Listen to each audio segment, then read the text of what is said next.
सभी साथियों को राम राम नमस्कार। ओके क्लासेज में आप सभी दोस्तों का एक बार फिर से स्वागत है। आज के इस वीडियो में आप सभी के लिए लेकर आ चुका हूं मैं एसएससी एमटीएस एग्जाम के लिए इम्पोर्टेंट क्वेश्चन। तो जिन भी बच्चों का एग्जाम एसएससी एमटीएस का 11 तारीख को, 12 तारीख को, 13 तारीख को और 14 तारीख को जिनका भी एग्जाम है वो सारे के सारे बच्चे इस वीडियो को लास्ट तक देख लेना भाई। आपके लिए काफ़ी ज़्यादा मोस्ट क्वेश्चन मैंने इस वीडियो में रखे हैं।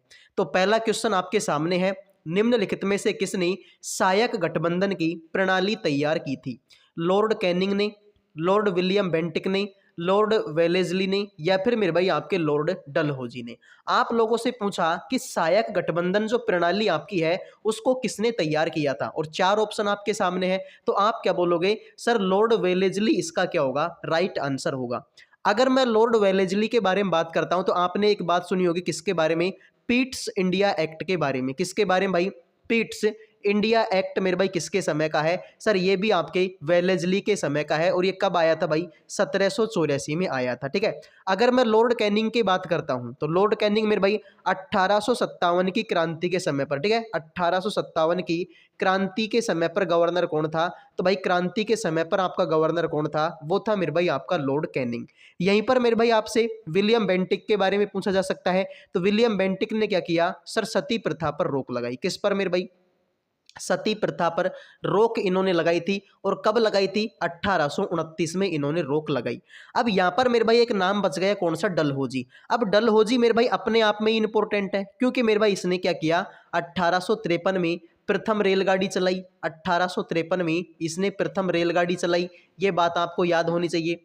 इसने 1853 में भाई भारत में प्रथम तार लाइन बिछवाई। ठीक है भाई, प्रथम तार लाइन इन्होंने बिछवाई थी। ठीक है, तो ये बात भी आपको याद होनी चाहिए। डलहौजी ने और क्या किया? तो मेरे भाई डलहौजी का संबंध मेरे भाई आपके गोद प्रथा से है। किससे मेरे भाई? गोद प्रथा से किसका रिलेशन है? डलहौजी का। इसके अलावा मेरे भाई डलहौजी ने आपके हड़प नीति चलाई थी। कौन सी मेरे भाई? हड़प नीति चलाई थी। सर हड़प नीति कब शुरू की इसने? 1800 ठीक है 48 में इसने हड़प नीति शुरू की थी। और सबसे पहले भाई किसको हड़पा था? सतारा को इसने हड़पा था। ठीक है। और मेरे भाई 1856 में किसको हड़पा था? 1856 मेरे भाई आपके अवध को हड़पा गया था। ये बात आपको याद होनी चाहिए। किसको लेकर? डलहौजी को लेकर। तो जिन बच्चों ने भाई वेलेस्ली आंसर दे दिया उनका सही है, बाकी हो गया मेरे भाई सभी का गलत। ठीक है, तो वेलेस्ली आंसर करने वालों का सही है, बाकी सभी का गलत है। अब बढ़ते हैं मेरे भाई आपके अगले सवाल पर। अगला सवाल मेरे भाई आपके सामने है, उत्तर प्रदेश राज्य से संबंधित निम्नलिखित में से कौन पद्म श्री पुरस्कार विजेता लोक गायक या गायिका है? ठीक है, एक ऐसे लोक गायक या गायिका की पहचान करनी है जो मेरे भाई जिसका संबंध आपके यूपी से है और जिनको पद्म श्री आपके मिल चुका है। तो क्या वो ईला अरुणा है, तीजन बाई है, गुरमीत बाबा है या फिर मेरे भाई आपके अजीता श्रीवास्तव? आप क्या बोलोगे? सर उसका नाम है आपके अजीता श्रीवास्तव, राइट आंसर हो जाएगा। यहां पर मेरे भाई यूपी के बारे में बात हुई। यूपी के मुख्यमंत्री का क्या नाम है? आप बोलोगे मुख्यमंत्री का नाम है मेरे भाई योगी आदित्यनाथ। क्या नाम है मेरे भाई आपके? योगी आदित्यनाथ, राइट आंसर हो जाएगा। मेरे भाई इनके राज्यपाल के बारे में बात करते हैं तो क्या होगा? आनंदीबेन पटेल। क्या नाम है मेरे भाई आपका? आनंदीबेन पटेल इनके राज्यपाल का नाम है।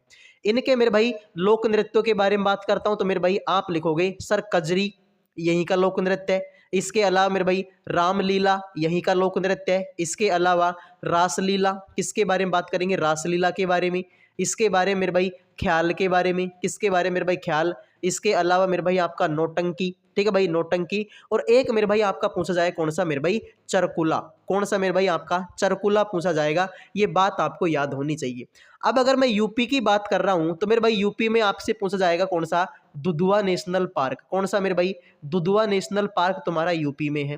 इसी यूपी में मेरे भाई आपका भीतर गांव का मंदिर है। कौन सा मेरे भाई? भीतर गांव का मंदिर मेरे भाई कहां पर है? सर यूपी में है। इसी यूपी में मेरे भाई आपका क्या है? सर इसी यूपी में आपका नरोरा परमाणु ऊर्जा संयंत्र है। कौन सा मेरे भाई? नरोरा परमाणु ऊर्जा संयंत्र है। ये बात आपको याद होनी चाहिए। और भारत में सबसे ज्यादा दूध का उत्पादन कहां पर होता है? सर भारत में सबसे ज्यादा दूध का उत्पादन, गेहूं का उत्पादन, ठीक है, दूध गेहूं का उत्पादन सबसे ज्यादा कहां पर होता है? सर वो हमारे यूपी में होता है। तो जिन बच्चों ने भाई अजीता श्रीवास्तव आंसर दिया उनका सही है, बाकी सभी का हो गया मेरे भाई गलत। क्लियर है सभी का?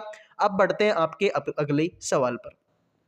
अगला सवाल है भाई, निम्नलिखित में से कौन 2022 में भारत के तीसरे सर्वोच्च नागरिक पुरस्कार पद्म भूषण से सम्मानित होने वाला सबसे कम उम्र का वाद्य यंत्र वादक था? बताओ मेरे भाई कि 2002 में भारत के तीसरे सबसे बड़े नागरिक सम्मान पद्म भूषण से सम्मानित होने वाला सबसे कम उम्र का वाद्य यंत्र का कलाकार कौन था? पंडित रविशंकर था, बिस्मिल्लाह खान था, जाकिर हुसैन था, या फिर मेरे भाई आपके भीमसेन जोशी था। ठीक है, तो मेरे भाई बात करते हैं 2002 के बारे में। जाकिर हुसैन इसका क्या होगा? राइट आंसर हो जाएगा। रविशंकर मेरे भाई क्या बजाते हैं? सर ये तुम्हारे सितार बजाते हैं, आपको याद होगा। बिस्मिल्लाह खान ये शहनाई बजाते हैं, ये भी याद होगा। इसके बारे में जाकिर हुसैन तबला बजाते हैं, ठीक भाई, तबला बजाते हैं। और भीमसेन जोशी मेरे भाई इनका संबंध आपके किससे है? संगीत से। ठीक है, भीमसेन जोशी के बारे में बात करते हैं तो मेरे भाई इनको भारत रत्न मिल चुका है सर। इनको भारत रत्न कब मिला? इनको भारत रत्न मिला मेरे भाई 2008 में। कब मेरे भाई? 2008 में। अब देखो भाई, आपके पास में एक सन लिखी हुई है 2002। ये 2002 इंपॉर्टेंट है मेरे भाई। क्यों इंपॉर्टेंट है? क्योंकि मेरे भाई इस 2002 में क्या हुआ था? आपका 86वां संविधान संशोधन हुआ था। कौन सा मेरे भाई? 86वां संविधान संशोधन हुआ था। और इसके द्वारा मेरे भाई क्या हुआ था? सर 11वां मौलिक कर्तव्य जोड़ा गया। कौन सा मेरे भाई? 11वां मौलिक कर्तव्य इसी संशोधन की वजह से जोड़ा गया, जिसमें लिखा हुआ है कि 6 से 14 वर्ष के बच्चों को निःशुल्क शिक्षा। ये बात आपकी किसमें है? 86वां संविधान संशोधन, जो कि भाई 2002 में आपका जोड़ा गया था। क्लियर है भाई सभी का? अब बढ़ते हैं अगले सवाल पर। अगले सवाल पर बढ़ने से पहले भाई, जो भी बच्चे एसएससी एमटीएस की तैयारी कर रहे हैं, ठीक है, जो भी बच्चे एसएससी एमटीएस की तैयारी कर रहे हैं उनको मैं बता दूं कि एसएससी एमटीएस में 75 नंबर की जीके आएगी। अब जिनकी जीके जीएस कमजोर है उनकी तो नौकरी भाई देखो लगने से रही। तो आप सभी की जीके जीएस को मजबूत बनाने के लिए मैं लेकर आया हूं भाई हिस्ट्री के क्वेश्चन, पॉलिटी के क्वेश्चन, स्टैटिक जीके और करंट अफेयर के क्वेश्चन मैं आप लोगों के लिए लेकर आया हूं। सारे के सारे क्वेश्चन 2024 के लेवल के होंगे। साथ में मेरे भाई आपको क्या मिलेगा? सर साथ में आपको टॉपिक वाइज पीडीएफ भी मिलेगा। ओनली 50 रुपए का पीडीएफ है। जिन बच्चों को चाहिए इन नंबरों पर व्हाट्सएप मैसेज करके ओनली 50 रुपए में आप जीके जीएस का ये पीडीएफ ले सकते हैं और अपनी जीके जीएस की जो तैयारी है उसको भाई बहुत ज्यादा मजबूत कर सकते हैं। ठीक है, साथ में गारंटी भी है कि 40 से 45 नंबर के क्वेश्चन हूबहू आपको पेपर में देखने को मिलेंगे। ठीक है, अब तक जिन बच्चों ने पीडीएफ को लिया है उन्होंने बताया है कि सर जैसा पीडीएफ में लिखा हुआ था वैसे ही पेपर में आया है। ठीक है, तो 40-45 नंबरों की गारंटी भी है। जिन बच्चों को चाहिए इन नंबरों पर व्हाट्सएप मैसेज करके ओनली 50 रुपए में जीके जीएस के नोट्स आप ले सकते हो। अगला सवाल है भाई, अकबर के शासनकाल के दौरान राजस्व मंत्री कौन था? बताओ मेरे भाई, अकबर के शासनकाल के बारे में आप सभी को पता होगा। ठीक है, अकबर का शासनकाल आप सभी को पता होगा। तो उसमें आपसे पूछा कि राजस्व मंत्री कौन था? तो राजस्व मंत्री कौन था? आप बोलोगे सर टोडरमल इसका क्या होगा? राइट आंसर हो जाएगा। ठीक है भाई, टोडरमल राइट आंसर होगा। अब देखो भाई, अकबर के शासनकाल के बारे में बात करते हैं तो मेरे भाई ये शासनकाल है आपका 1556 से लेकर 1605 ईस्वी तक आपका अकबर का शासनकाल चला था। इस अकबर के शासनकाल की बात करते हैं मेरे भाई तो इसमें संगीत के लिए कौन प्रसिद्ध था? जैसे अभी आपसे पूछा कि राजस्व मंत्री कौन है, सर वो तो टोडरमल था। उसी प्रकार से मेरे भाई संगीत से किसका संबंध था? आप बोलोगे तानसेन का संबंध किससे था? मेरे भाई आपके संगीत से था। ठीक है, क्लियर। अकबर की बात करते हैं मेरे भाई, अकबर ने अपने आगरा का किला बनवाया था। ठीक है भाई, आगरा का किला, आगरा का किला किसने बनवाया? सर अकबर ने बनवाया था। ये बात आपको याद होनी चाहिए। इसके अलावा अकबर की बात करें तो भाई आपने नाम सुना किसके बारे में? ठीक है, अबुल फजल के बारे में। ठीक है, जिसने मेरे भाई क्या लिखा था? अकबरनामा। अकबरनामा को किसने लिखा? आप बोलोगे अकबरनामा को लिखा था मेरे भाई आपके अबुल फजल ने। किसने मेरे भाई? अबुल फजल ने आपके अकबरनामा को लिखा था। और अबुल फजल का जो तीसरा भाग है, अबुल अकबरनामा का जो तीसरा भाग है, तीसरे पार्ट को मेरे भाई क्या बोलते हैं? तीसरे पार्ट को बोलते हैं मेरे भाई आपका आईने अकबरी। क्या बोलते हैं मेरे भाई? आईने अकबरी इसको बोला जाता है। ठीक है, तो मेरे भाई अकबर का शासनकाल 1556 से 1605 तक था।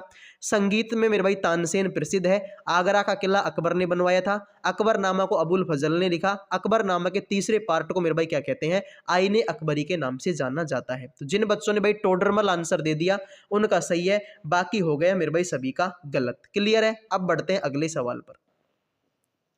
अगला सवाल है मेरे भाई कि भारतीय संविधान का कौन सा अनुच्छेद राज्य द्वारा संचालित शिक्षण संस्थानों में कोई भी धार्मिक शिक्षा प्रदान करने पर रोक लगाता है। ठीक है मेरे भाई, तो बताओ कि शिक्षण संस्थानों में धार्मिक शिक्षा प्रदान करने पर रोक लगाता है, तो आप क्या बोलोगे सर? अनुच्छेद नंबर 28 इसका क्या होगा भाई? राइट आंसर आपका हो जाए। ठीक है भाई, जिन बच्चों ने अनुच्छेद नंबर 28 आंसर दिया उनका सही है, बाकी सभी का क्या हो गया भाई? गलत हो गया। अब आपसे अगर मैं बात करता हूं भाई अनुच्छेद नंबर 31 में क्या है, तो अनुच्छेद नंबर 31 में पहले की बात करो। ठीक है, पहले क्या था? अनुच्छेद नंबर 31 में सर संपत्ति का अधिकार था। कौन सा मेरे भाई? संपत्ति का अधिकार मेरे भाई किसमें था सर? वो अनुच्छेद नंबर 31 में था। लेकिन भाई क्या हुआ? 44वां संविधान संशोधन हुआ। कौन सा मेरे भाई? 44वां संविधान संशोधन हुआ 1978 में। इसके द्वारा मेरे भाई संपत्ति के अधिकार को क्या बना दिया? संपत्ति के अधिकार को एक कानूनी अधिकार बना दिया। कौन सा मेरे भाई? कानूनी अधिकार इसको बना दिया। और अनुच्छेद नंबर 300A में इसको रख दिया। किसमें भाई? अनुच्छेद नंबर 300A में इसको रख दिया। ये बात आपको याद होनी चाहिए। अगर मैं बात करता हूं मेरे भाई कि अनुच्छेद नंबर आपका 29 में क्या है, तो अनुच्छेद नंबर 29 में क्या है मेरे भाई? आप बोलोगे अल्पसंख्यकों के हितों का संरक्षण। ठीक है भाई, अल्पसंख्यकों के हितों का संरक्षण, अल्पसंख्यकों के हितों का संरक्षण किसमें देखने को मिलेगा? अनुच्छेद नंबर 29 में देखने को मिलेगा। अगर मैं बात करता हूं भाई अनुच्छेद नंबर 30 में क्या है? अनुच्छेद नंबर 30 में है अल्पसंख्यकों को शैक्षणिक संस्थान खोलने का अधिकार। ठीक है भाई, अल्पसंख्यकों को शैक्षणिक संस्था खोलने का अधिकार, शैक्षणिक संस्था ओपन करने का जो अधिकार देता है वो कौन देता है भाई? अनुच्छेद नंबर 30। ठीक है, तो 28 बता दिया, 31 बता दिया, 29 बता दिया और मेरे भाई आपका 30 बता दिया कि अल्पसंख्यकों को शैक्षणिक संस्थान ओपन करने का अधिकार किसमें है? अनुच्छेद नंबर किसमें भाई? 30 में। बढ़े अगले सवाल पर। अगला सवाल देखो, निम्नलिखित में से किस देश ने पहली पुरुष एशियाई हॉकी चैंपियनशिप ट्रॉफी जीती है? बताओ मेरे भाई, किस देश ने पहली पुरुष एशियाई हॉकी चैंपियनशिप की ट्रॉफी भाई जीती है? तो आप क्या बोलोगे? जापान। ये फिर आपके सामने ऑप्शन है मेरे भाई आपका भारत, फिर आपके सामने भाई आपका ऑप्शन पाकिस्तान और मेरे भाई आपके सामने ऑप्शन है मेरे भाई चीन। ठीक है, तो भाई भारत ने पहली पुरुष एशियाई हॉकी चैंपियनशिप जीती है मेरे भाई। किसने जीती है सर? ये तो भारत ने जीती है। ठीक है, जिन बच्चों ने भारत आंसर दे दिया उनका सही है, बाकी सभी का गलत हो। ठीक है, अब देखो मेरे भाई भारत के बारे में सर 1951 में एशियाई खेलों की शुरुआत हुई। ठीक है भाई, 1951 में एशियाई खेलों की शुरुआत हुई थी। ठीक है भाई, एशियाई खेल शुरू हुए थे, कहाँ शुरू हुए सर? भारत में शुरू हुए थे। ठीक है, भारत ने भाई दूसरी बार मेजबानी कब की सर? भारत ने दूसरी बार मेजबानी की थी 1982 में। ठीक है, ये बात आपको याद होनी चाहिए। भारत के बारे में अगर मैं बात करता हूं मेरे भाई, तो एग्जाम में क्वेश्चन है भारत ने 2023 में क्या किया, तो भारत ने देखो 2023 में आपके G20 की मेजबानी की। किसकी मेरे भाई? G20 की मेजबानी किसने की थी? भारत ने की थी। इसके अलावा मेरे भाई 2023 में भारत ने पुरुष हॉकी वर्ल्ड कप, किसकी मेरे भाई? पुरुष हॉकी वर्ल्ड कप की मेजबानी भी किसने की थी सर? भारत ने की थी। आपको याद होना चाहिए। ठीक है, 2023 में अगर भारत की बात करता हूं तो भाई इसने राष्ट्रमंडल खेलों में, ठीक है भाई, किसने? राष्ट्रमंडल खेलों में भाई 61 मेडल जीते थे। और अगर मैं बात करता हूं भाई इसने एशियाई खेलों में कितने मेडल जीते, तो 2023 में भारत ने एशियाई खेलों में भाई 107 मेडल आपके जीते थे। ये बात आपको याद होनी चाहिए। तो भाई किस देश ने पहली पुरुष एशियाई हॉकी चैंपियनशिप जीती सर? ये तो भारत ने जीती है, आपको याद होना चाहिए। अगला सवाल देखो मेरे भाई, भारतीय संविधान का अनुच्छेद नंबर 77 खालिस्तान से संबंधित है। बताओ मेरे भाई, भारतीय संविधान का जो अनुच्छेद नंबर 77 है उसमें क्या है?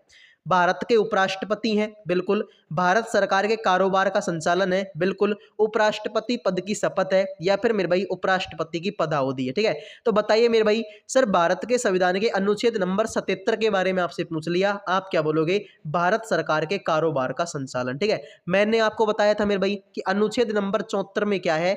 राष्ट्रपति की सहायता के लिए। ठीक है भाई, राष्ट्रपति की सहायता के लिए मंत्रिमंडल। ठीक है भाई, राष्ट्रपति की सहायता के लिए क्या मेरे भाई? मंत्रिमंडल, अनुच्छेद नंबर 74 में। ठीक है भाई, ये आपको याद होना चाहिए। फिर मैंने आपको बताया अनुच्छेद नंबर 75 में क्या है? प्रधानमंत्री की नियुक्ति। ठीक है भाई, प्रधानमंत्री की नियुक्ति अनुच्छेद नंबर 75 में है। क्षेत्र में क्या है मेरे भाई? महान्यायवादी की नियुक्ति। किसकी मेरे भाई? महान्यायवादी की नियुक्ति मेरे भाई किसमें है? अनुच्छेद नंबर 76 में है। और अनुच्छेद नंबर 77 मैंने आपको बता ही दिया, भारत सरकार के कारोबार का संचालन। ऑप्शन नंबर बी इसका क्या होगा? राइट आंसर आपका हो जाएगा।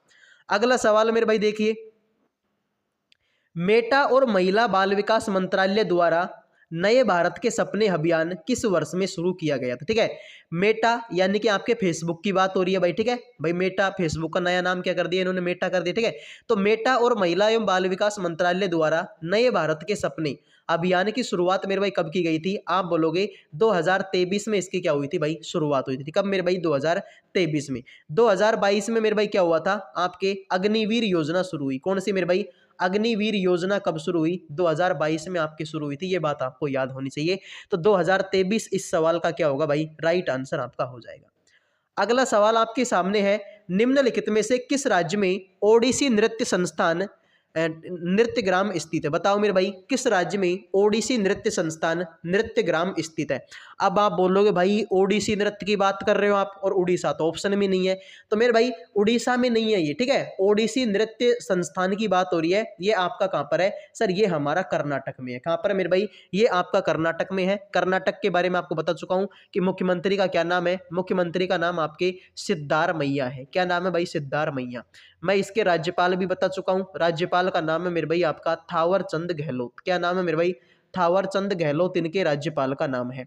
मैं इसके लोक नृत्य भी आपको बता चुका हूं। लोक नृत्य मैंने बताया कि मेरे भाई यक्षगान, इसके अलावा मेरे भाई आपका नागमंडला। ठीक है भाई, नागमंडला। इसके अलावा मेरे भाई आपका जूडू हैली। ठीक है भाई, जूडू हैली। इसके अलावा मेरे भाई आपका भूता आराधना। ठीक है भाई, भूता आराधना। इसके अलावा मेरे भाई आपका वीरगासो। ठीक है भाई, वीरगासो। इसके अलावा मेरे भाई आपका बेलाटा। कौन सा मेरे भाई? आपका बेलाटा। ठीक है, तो ये मेरे भाई क्या है सर? ये हमारे कर्नाटक के क्या है लोक नृत्य, एग्जाम में आपसे पूछी जा सकती है। ठीक है भाई, तो ये आपके कर्नाटक के लोक नृत्य है। ठीक है, एक और लिख लो मेरे भाई, आपका ढोलू कुन्नी था। कौन सा मेरे भाई? ढोलू कुन्नी था, और लिख लो। और ये मेरे भाई आपके क्या है? कर्नाटक के लोक नृत्य। ठीक है, अगर मैं बात करता हूं मेरे भाई कर्नाटक के बारे में, ठीक है, तो अगर मैं आपसे पूछूं कि बताओ बांदीपुर नेशनल पार्क कहां पर है? सर बांदीपुर नेशनल पार्क हमारा कर्नाटक में है। ठीक है भाई, ये बात भी आपको याद होनी चाहिए। अगर मैं बात करता हूं मेरे भाई बन्नेर घाट नेशनल पार्क, ठीक है भाई, बन्नेर घाट नेशनल पार्क कहां पर है? सर ये भी हमारा कर्नाटक में। ठीक है, तो ये बात आपको याद होनी चाहिए। अब आपको कमेंट में ये बताना है कि कर्नाटक के, ठीक है, या फिर आप ये बता दो मुझे कि उगादी फेस्टिवल कहां पर मनाते हैं। ठीक है भाई, आप सभी को कमेंट में इसका जवाब देना है। उगादी त्योहार किस राज्य में मनाया जाता है? ठीक है, सभी के लिए मेरे भाई एक क्वेश्चन मैं छोड़ के जा रहा हूं कि उगादी त्योहार किस राज्य में मनाया जाता है। इस क्वेश्चन का जवाब आपको सभी को देना है कमेंट में। ठीक है, तो अगले वीडियो मिलेंगे। आज के लिए टोटल इतने ही क्वेश्चन थे। आई होप कि ये क्लास आप लोगों को पसंद आई होगी।